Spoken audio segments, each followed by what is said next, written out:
Hi, this is Thomas from thomasyoungauthor.com, and today I'm publishing my latest essay in my essay collection, Deconstructing Pride, and it's called Tolerance, Acceptance, Glorification, and I just put it up on my website. I will record this video on the night before. It's now Saturday, August 22nd. It's 11:30 p.m. My latest essay, I'm describing the shift from cultures that tolerated homosexuality to a culture that now glorifies homosexuality. And in order to illustrate that, I make a the essay is in part also a review of that hit series, Heated Rivalry, because in that hit series you can see that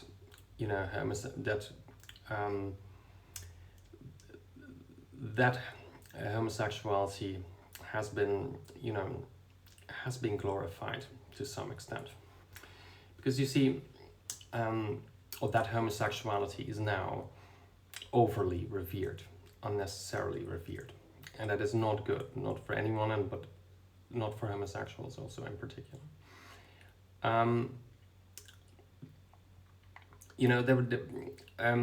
made a video before about this subject, and there I also explained that on the one hand there were the professional reviews from the large magazines and the large newspapers, but they were at best lukewarm. Some were even dismissive, especially from The Guardian. Now, The Guardian is a newspaper that is very sympathetic to the gay and the queer cause, and they didn't like the series at all. They thought the performances were bad, the dialogues were bad. It was a nice thing to watch, but it was nothing real special, because. And then there was the online reception from all these self-appointed, gay experts, or people who have to comment on everything gay and who are themselves gay, and they, and there you could see, a very almost hysterical reaction. They were so happy to see that show. And the argument I'm making in my essay, or the point I'm making in my essay, is that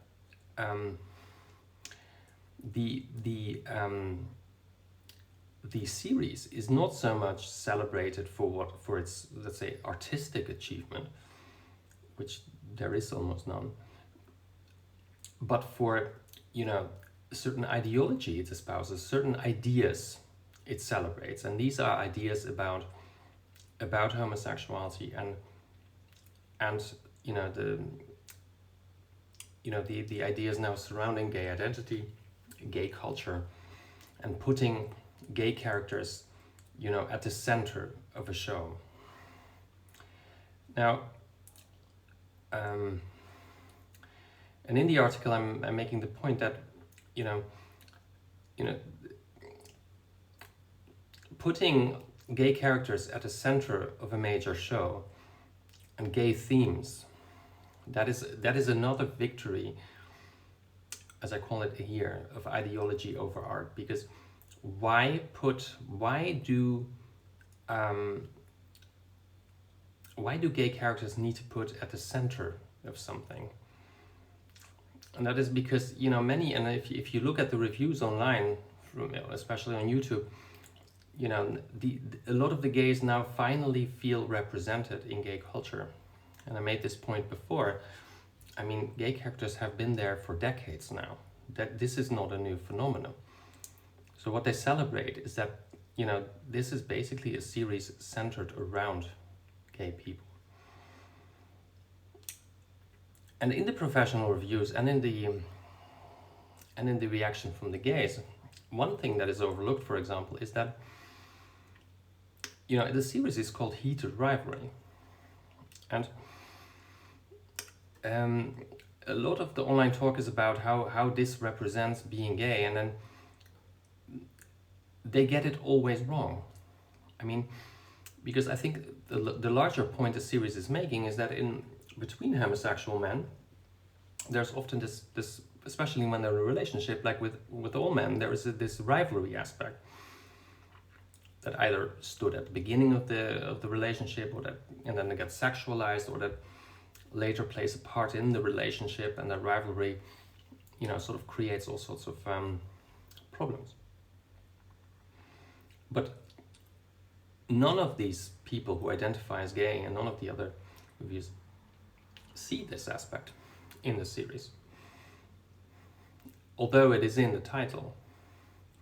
No, it is all about representation. And there's this other funny thing, that they're playing these games, and which character do you resemble the most? And then when you see a lot of these guys speak, you think you are neither of the two. You know, these don't represent anybody. But it is this series celebrates a victory, because, you know, the field of hockey, of ice hockey in the United States or in Canada, is a field that was sort of known for being the last sort of homophobic bastion, and that has now been conquered. And, you know, that's why the gays are now freaking out and are happy. And that these are things, you know, I personally don't understand. And I will also go into we'll pinpoint at a few things. For example,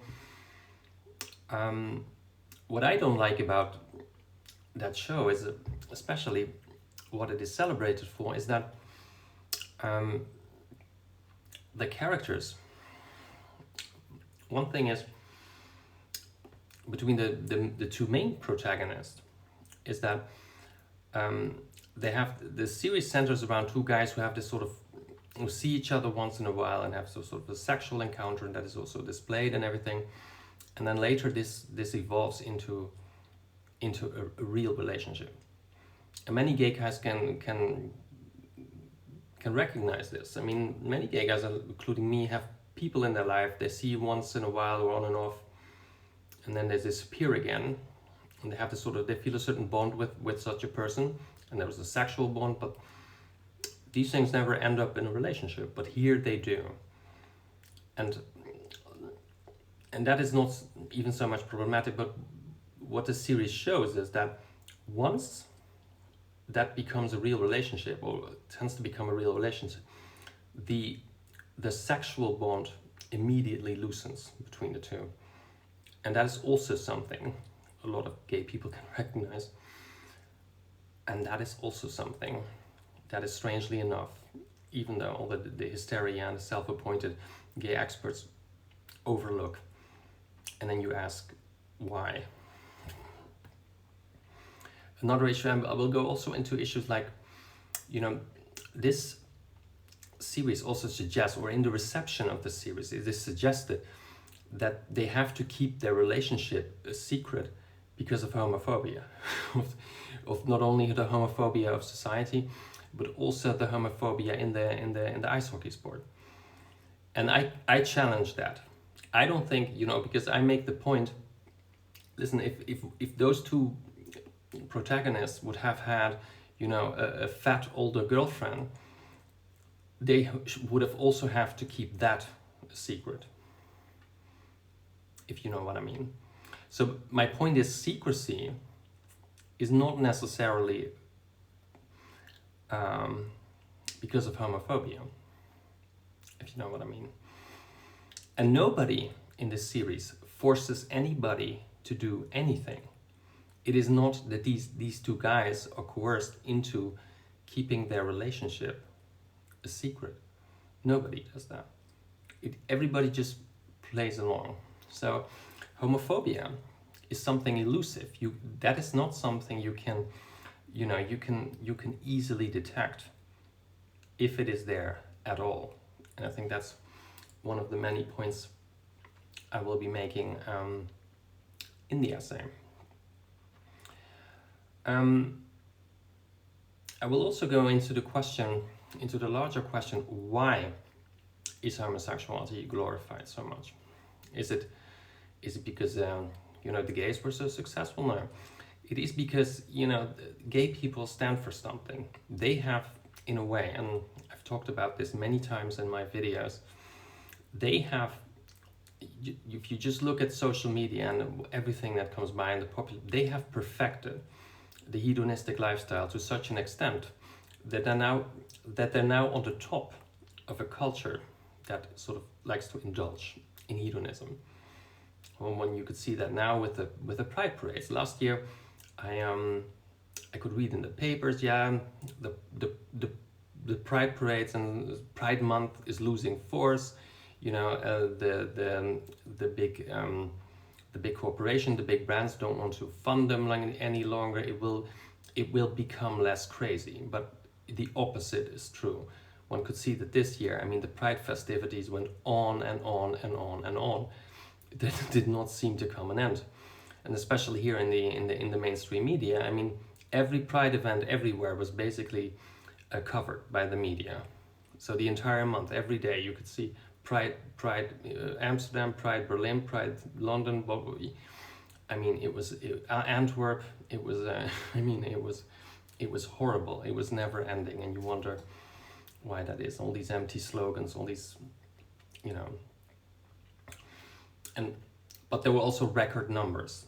So every day on the newspapers you could read, you know, the record outcomes. But also what is celebrated.